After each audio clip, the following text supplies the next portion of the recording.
I thought today I would color coordinate with the book I'm talking about because why not? Hello, I'm Courtney, and today I'm going to be reviewing The Burning Maze by Riordan. This is the third book in the Trials of Apollo series, and I read it last week while I was on vacation, and boy oh boy was it a wild ride. I can't say much about this book since it is the third one, plus so much stuff happens in this book, and that's why I avoided it for 2 months because I was just not prepared for it. But I read it and my life changed, and I just gotta talk about it. I gotta talk about what happened, so that's why I'm doing this. So if you haven't read this book yet and you don't want to be spoiled, I will leave right now because you do not want to be spoiled for this book. So goodbye! Alrighty, so The Burning Maze. I don't even know where to begin because this is my first time reviewing a Riordan book late, and I feel so just weird about it. I always read his books when they immediately come out, but my experience with this book has been so different from the rest. I was actually anxious and nervous to read this book, and when I got it, I could just barely read it, so that's why I put it down and I avoided it for 2 months. But last week when I was on vacation, I was like, okay, this is the perfect time to read it. I'm gonna do it, and I did, and I loved it, but at the same time it destroyed me because Riordan was not messing around with this book. I honestly found this book to be the most interesting out of the three, and don't get me wrong, I love the Hidden Oracle, I love the Dark Prophecy, but The Burning Maze, I was just really hooked into the story. I loved, surprisingly, being back in the labyrinth because it just brought back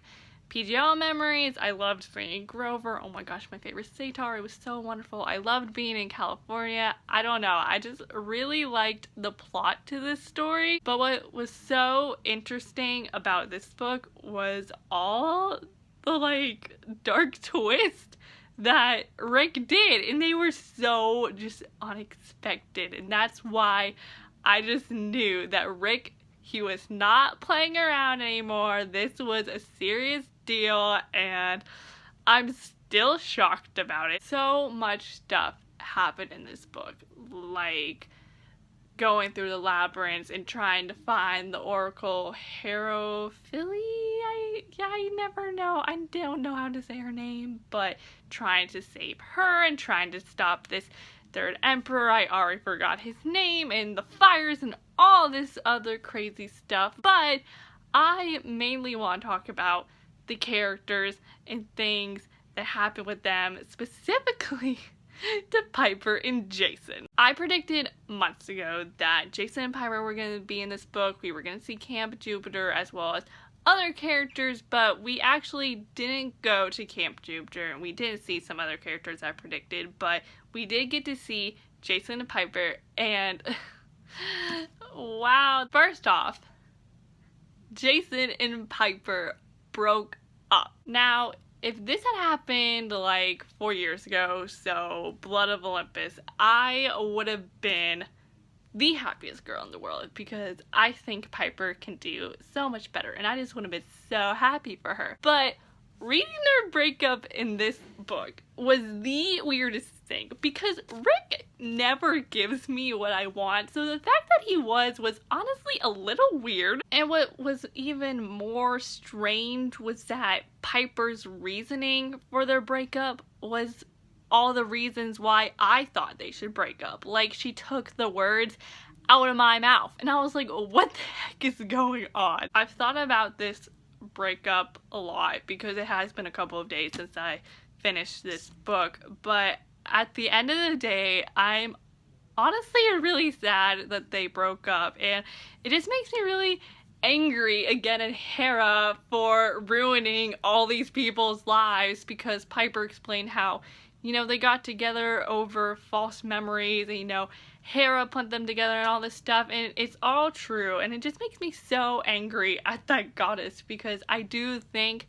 Piper and Jason can work, but it was just the wrong place, wrong time, and it sucks. And I was really hoping that while I was reading this book that, they would realize that, maybe we just need time and space, but maybe one day we can't get back together, but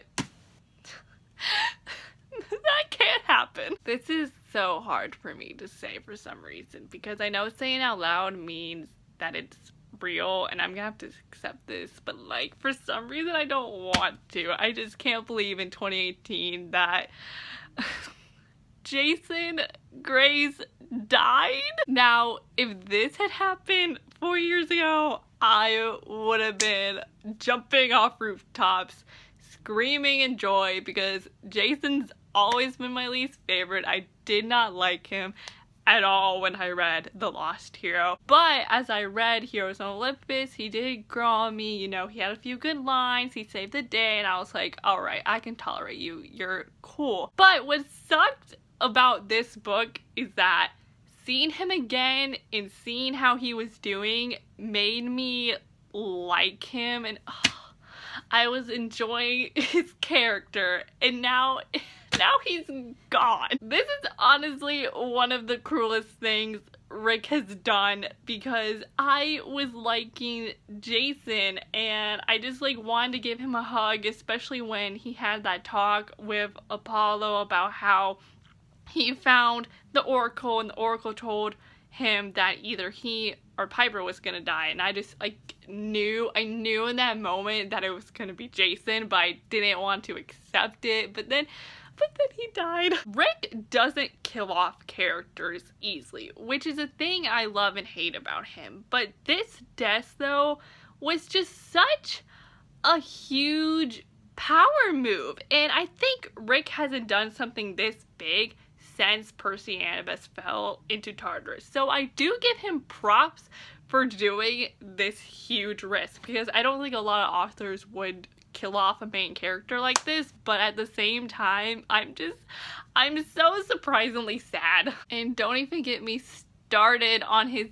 death, because his death was one of the saddest things I've ever read, because they're fighting, they're screaming, and Apollo just knows what Jason's going to do. And earlier on, Jason made Apollo promise for Apollo to remember what it was like to be immortal, to remember his time on Earth, and Jason just looks over at Apollo and screams his name, and his last word is remember. That was just such a powerful scene, and it was so interesting to see how that really affected Apollo and how he really took that in, and I really just appreciated Apollo doing that, because it just shows how much he's grown over these 3 books. I can now say that I love Apollo, because he just really grew as a person in this book, and he finally understands that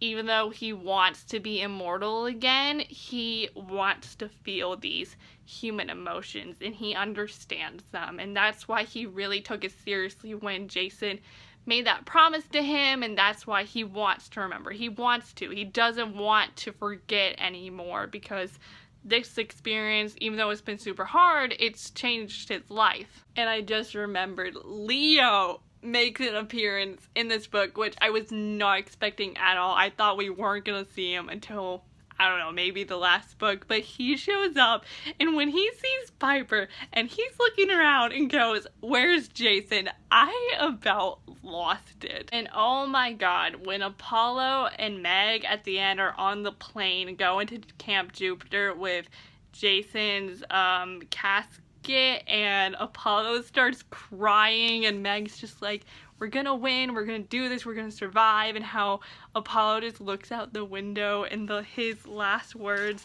in this book are, "I would be Apollo, I would remember." Oh my gosh, that broke me. I'm betting my money right now that in the next book it's gonna start off with Jason's funeral, and can I just say, I don't understand why Leo and Piper left. Like, are they not going to the funeral? Because if they're not, that's just so rude, because that's Leo's best friend and the love of Piper's life. Like, why wouldn't they not go to the funeral? But y'all, I'm so excited for this next book, because, you know, Apollo and Meg and everyone else obviously save the day and defeat the Emperor, whose name I forgot. He was super annoying, that's all I can say about him. But they save the day and they have this prophecy thing and they're trying to figure out what it means. And Meg realizes that the first letter of each word spells out something, and it says daughter of Bellona. And Piper's just like, oh my gosh, you need the help of Camp Jupiter's Praetor, Reyna! I kind of forgot about Reyna until Piper brought her up, and I was like, oh my gosh, Reyna! We haven't seen her in ages, and I'm so excited to see her in the next book. I have no idea how she's gonna help, but I don't care because I love her and I'm so excited to go back to Camp Jupiter, and we're gonna see Frank and Hazel and Tyson and Ella. Oh my gosh, it's gonna be so exciting. But I know that the next book's gonna be crazy, that this was just the beginning of the craziness and I'm not prepared for it, and I have to wait like over a year. The next book's coming out in fall of 2019 and I don't know how to feel about that. But I hope you all enjoyed this review of The Burning Maze. Overall, I loved this book. I thought it was great. It's definitely one of Rick's best books lately, and I had a fun time reading it, even though it snapped my heart in half. Thank you all so much for watching, and I'm Courtney, and I'll see you all next time with a new video soon, so I will see you then, so